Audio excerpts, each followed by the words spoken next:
Sobat Dukcapil dan Swarga Loka, kembali lagi di Rabi Pindo, rangkuman berita seputar Indonesia. Bersama aku, Salsa. Dan aku, Nesa. Beberapa menit ke depan kita akan menghadirkan informasi terbaru yang pastinya seru dan informatif untuk Sobat Dukcapil dan Swarga Loka semuanya. Nah, seperti biasanya di Rabi Pindo kali ini, kita akan menghadirkan 3 berita yang lagi hangat seminggu ke belakang. Oke, tanpa perlu berlama-lama lagi, yuk Sobat langsung aja kita ke berita yang pertama. Berita pertama ini akan mengulas tradisi perayaan Natal dari berbagai negara. Namun, tradisi yang satu ini cukup berbeda karena menghadirkan sosok Natal yang tidak biasa. Tradisi ini dikenal sebagai Krampus. Krampus dipercayai sebagai partner dari Santo Nikolas. Kalau Santo Nikolas kasih hadiah ke anak baik, sedangkan Krampus datang buat anak yang nakal, lengkap sama rantai, lonceng, dan juga tongkatnya. Bahkan ada tradisi bernama Krampus Night, di mana orang dewasa berdandan seperti Krampus dan mengelilingi kota. Dan ini bukan sekedar kostum lucu ya, topengnya dibuat detail, menyeramkan, dan kadang benar-benar bikin orang kaget. Tujuannya bukan cuma nakut-nakutin, tapi sebagai peringatan moral untuk kita semua. Bahwa di setiap tindakan pasti ada konsekuensinya. Anak baik bakal dapat hadiah, sedangkan anak nakal akan dapat pelajaran. Uniknya sampai sekarang tradisi ini masih hidup, bahkan jadi festival yang sangat ditunggu-tunggu. Natal versi Krampus ngajarin satu hal, yaitu Natal bukan cuma soal hadiah, tapi juga tentang tanggung jawab. Sekarang kita geser ke Islandia, negara dingin, bersalju dan penuh cerita rakyat. Di sini Natal bukan dirayakan cuma sehari aja, tapi 13 hari berturut-turut. 13 hari itu ada yang namanya The Yule Lads, yaitu 13 karakter troll yang nakal tapi jenaka. Setiap malam, satu Yule Lad turun dari gunung dan mengunjungi rumah penduduk. Anak-anak Islandia bakal naruh sepatu di dekat jendela kamarnya sebelum tidur. Kalau perilakunya baik, sepatunya bakal diisi hadiah, permen, dan juga hadiah kecil lainnya. Tapi kalau mereka nakal, isinya bakal kentang yang busuk. Dan ini bukan sekedar candaan, kentang busuk jadi simbol rasa kecewa dan pengingat buat introspeksi.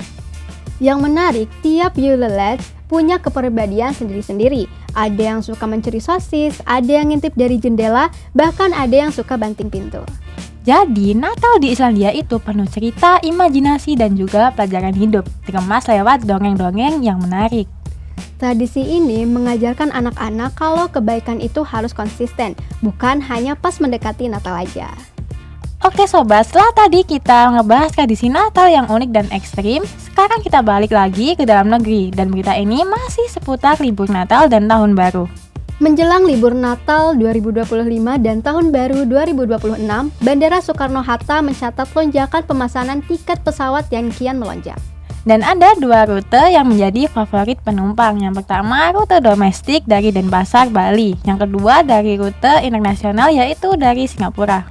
Hal ini disampaikan langsung oleh General Manager Bandara Soekarno-Hatta yaitu Heru Karyadi. Selain Denpasar, rute domestik lain yang juga padat antara lain di Kuala Namu, Padang, dan juga Ujung Pandang, Makassar. Sementara itu, penerbangan internasional selain Singapura ada juga Kuala Lumpur, Malaysia, dan Jeddah, Arab Saudi. Bandara Soekarno-Hatta memprediksi puncak arus libur Natal terjadi pada hari Minggu 21 Desember kemarin. Dengan total lebih dari 1.146 penerbangan dan sekitar 194.000 penumpang. Angka ini mengalami kenaikan 1,6% dibanding libur Natal dan Tahun Baru sebelumnya. Sementara itu, puncak dari arus libur Tahun Baru diperkirakan pada tanggal 28 Desember 2025. Dan puncak untuk arus baliknya diprediksi pada tanggal 4 Januari 2026. Untuk mengantisipasi lonjakan penumpang, pihak bandara juga meningkatkan kesiapan layanan. Mulai dari keamanan hingga penambahan personel gabungan. Total ada 11.573 personel yang terdiri dari TNI, Polri, AFSEK, dan instansi terkait lainnya. Jumlah ini meningkat sekitar 4,6% atau bertambah sekitar 160 orang per shiftnya. Jadi sahabat Swarga Loka, buat kamu yang sudah merencanakan liburan Natal dan Tahun Baru, pastikan datang lebih awal ke bandara ya. Dan tetap jaga kondisi selama perjalanan. Karena di balik ramainya libur Nataru, ada satu dokumen penting yang sering jadi kunci utama perjalanan. Bukan cuma tiket dan boarding pass, tapi juga paspor.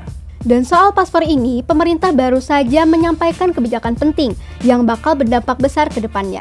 Pemerintah melalui Kementerian Imigrasi dan Pemasyarakatan berencana menerapkan satu jenis paspor nasional mulai dari tahun 2027. Artinya Sobat Warga Loka, kedepannya itu nggak ada lagi perbedaan antara paspor biasa, paspor elektronik laminasi, dan paspor elektronik berbahan polikarbonat. Semua warga Indonesia akan menggunakan satu jenis paspor yang sama secara nasional. Hal ini disampaikan langsung oleh Menteri Imigrasi dan Pemasyarakatan Agus Andrianto. Beliau meminta agar disusun roadmap yang jelas untuk penerapan satu jenis paspor yang lebih sederhana dan juga terintegrasi. Bahkan ada wacana besar lainnya, yakni nomor paspor yang berlaku seumur hidup. Jadi Sobat Warga Loka, meskipun masa berlakunya nanti habis, nomornya tidak akan berubah lagi. Saat ini, Direktorat Jenderal Imigrasi masih menerbitkan beberapa jenis paspor. Mulai dari paspor biasa non-elektronik hingga paspor elektronik dengan bahan laminasi dan polikarbonat.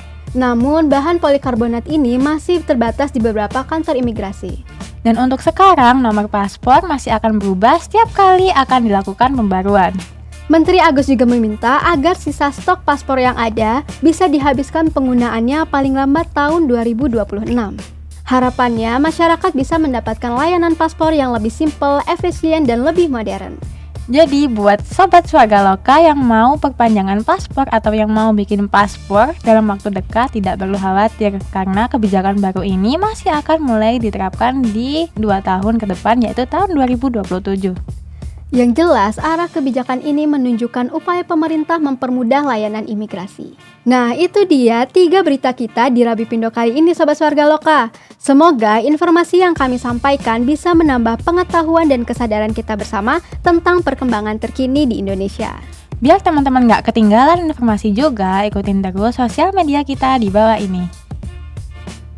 Sekian Rabi Pindo kali ini, aku Nesa. Dan aku Salsa, pamit undur diri. Bye-bye.